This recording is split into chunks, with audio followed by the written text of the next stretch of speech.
안녕하세요. 대중미디어 문화플러스 음악연구소 감각의 음악연구소 대표 강사 다나입니다. 오늘 쇼미더클래식에서는 모든 게 완벽했지만 말더듬증으로 괴로워하던 영국의 왕 조지 6세와 청력장애로 고통의 삶을 살았던 악성 베토벤을 만나볼 건데요. 궁금하시다면 끝까지 들어주시고 알람 설정과 구독, 좋아요 부탁드립니다. From His Majesty,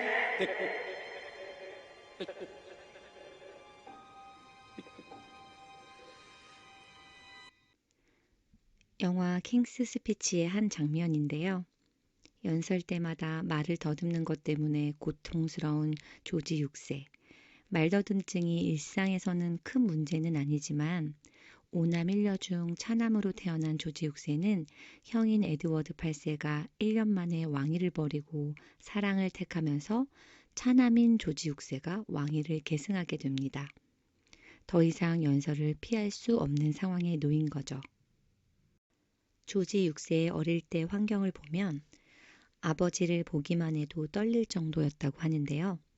그 이유는 조지 6세가 왼손잡이와 안짱다리를 타고났는데 아버지가 왼손잡이와 안짱다리를 교정시키기 위해 어릴 때부터 아주 엄격하고 무섭게 교육을 했기 때문입니다. 어린 나이에 정신적 압박감으로 말을 더듬게 된 것 같은데요. 게다가 형은 말 더듬는 조지 6세를 놀렸고 그의 유모는 조지 6세를 돌보지 않고 방임했다고 합니다.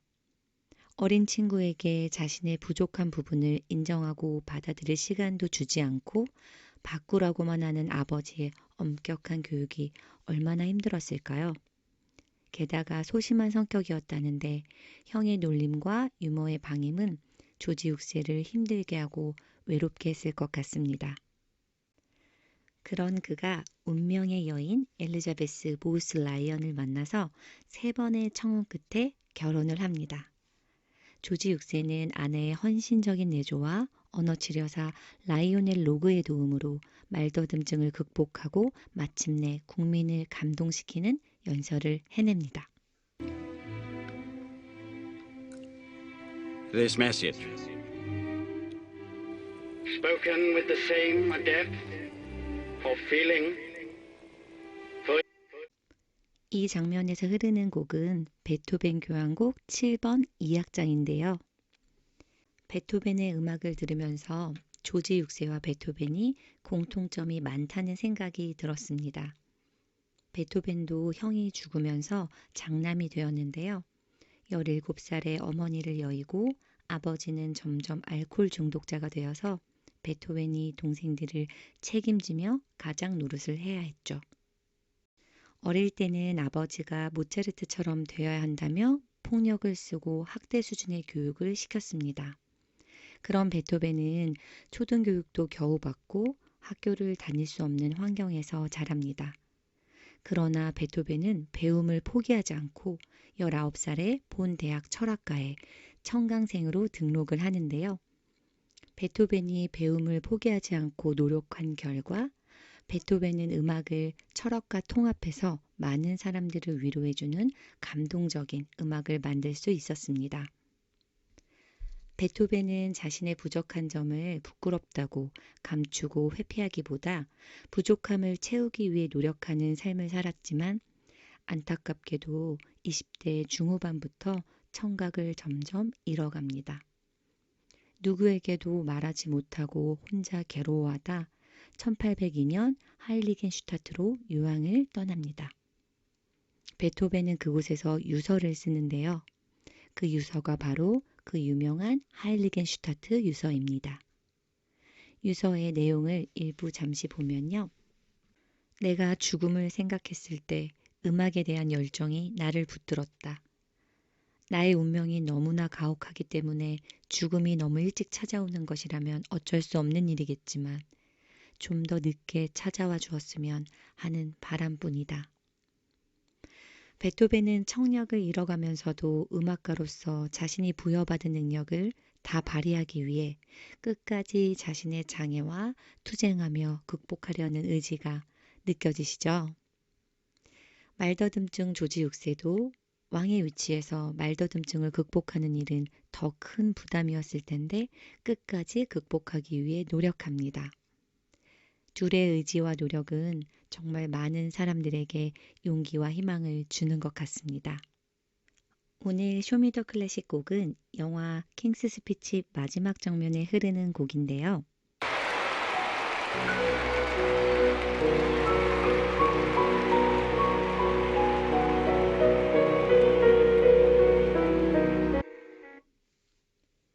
이 장면에 흐르는 곡은 베토벤 피아노 협주곡 5번 황제 2악장입니다.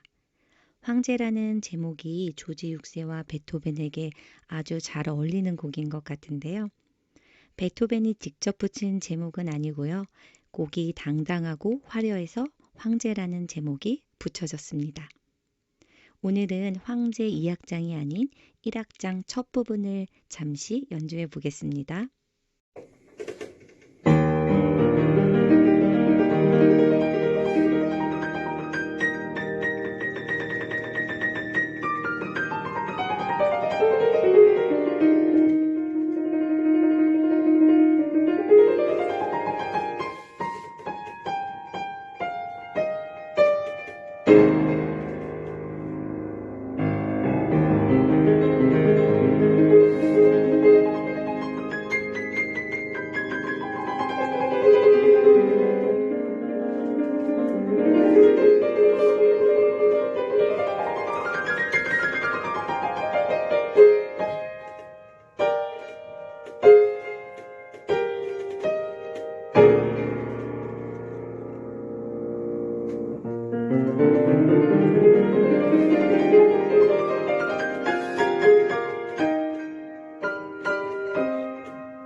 베토벤의 곡 황제처럼 당당하고 멋진 삶을 살아가시기 바라면서 오늘의 쇼미더 클래식은 여기서 마치겠습니다.